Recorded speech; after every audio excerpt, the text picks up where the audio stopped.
Well, friends, this is the first time in my experience that I've done this. Not pre-taping, I often have pre-taped, but I've never before interviewed someone and have been so moved and challenged by what they shared with me that I said, you know what, we got to continue this tomorrow. And Ron Maines, who's executive producer of 100 Huntley Street, agreed, and he made the final decision, but we have decided we're going to continue with Captain Dale Black.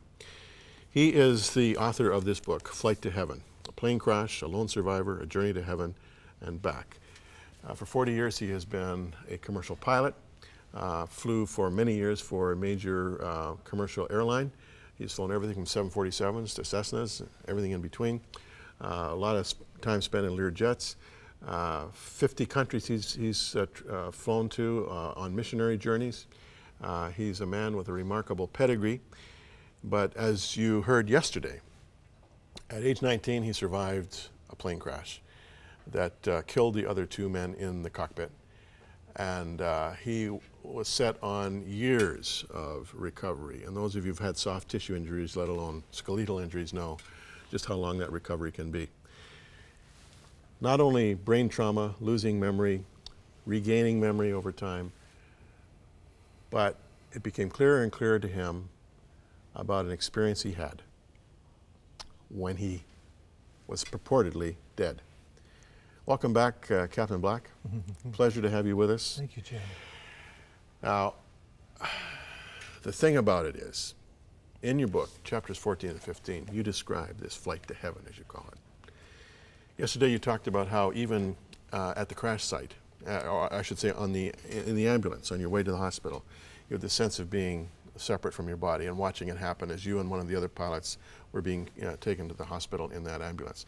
Then in the operating room, the sense of being up near the ceiling and looking down and seeing the doctor and the three nurses working on your body, not feeling any pain yourself, not aware of why you were there, but you were there. And then this sense of being transported at breakneck speed to this beautiful city. Now we have the time. I'd like you to give me the details. First of all, describe these two angelic escorts who were with you. What were they like? If it wasn't for Bethany House Publishers, this would not be in any form of print, because I insisted that they make this accurate and that it had to be sacred, and it must stay sacred. So I can share this, but... and I should say, if I can interrupt, sure. I should say that your grandfather advised you at age 19, 20, not to tell the story, but to live the story. Exactly. He didn't say you shouldn't tell the story, but he said, Dale, it's better you should live the story. And then when the Lord makes it clear to you that you can tell the story, tell the story. You decided that you would tell the story 38 years later to your family. Yeah. But now it has become a book. You feel that the Lord has released you to let the world know about this. And you're fresh off, I mean, this is the second interview you've given. But Baker, or I should say Bethany, right. They agreed to you describing it as you saw it. And by the way, it's one of the most eloquent and beautifully written descriptions I've ever read. It's stunning, really. It really is. It had me breathless at times. So, you know, you've really been gifted as a writer. So you were given the freedom to describe it. So describe it. What were these angelic escorts like? I was traveling through what looked like deep space, moving past light that was blurring by at, as you had described, breakneck speed. And in the distance, I was seeing a giant light, but about that time, I recognized that I was not traveling alone. It seemed like it was coming from my body, a light beam, in a sense, illuminating from me, illuminating my pathway. And the pathway that I was in was not a tunnel. It was a narrow beam of light illuminated by something coming from within me, about twice the width of my body, arms stretched out. And if I may say, this story has not evolved. This is the same story that occurred in 1970 when I had my memory come back. It hasn't changed a bit. But I noticed two behind me, to my left and right, two angelic beings that were masculine but not clearly male, and they wore white seamless robes that were woven with silver threads. This is hard for me to talk about. It's impossible to prove, but one thing I can say is I've never been the same. My life has always beat on a different drum, and it's because of this experience that we're talking about. But anyway, these are masculine, golden toned skin beings that were clearly delighted to be escorting me into this wonderland, so to speak.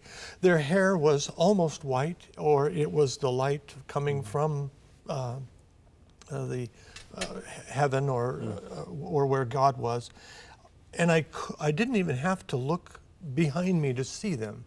My vision had been extremely enhanced, and I could literally see their faces without moving my head. And yet, I couldn't see completely behind me until I just moved a tad, just a little bit. And then my vision could pick up everything. But it didn't take long to start recognizing in the distance, as I'm moving at a hugely fast speed, this huge ball of light. And it looked white at first, only white.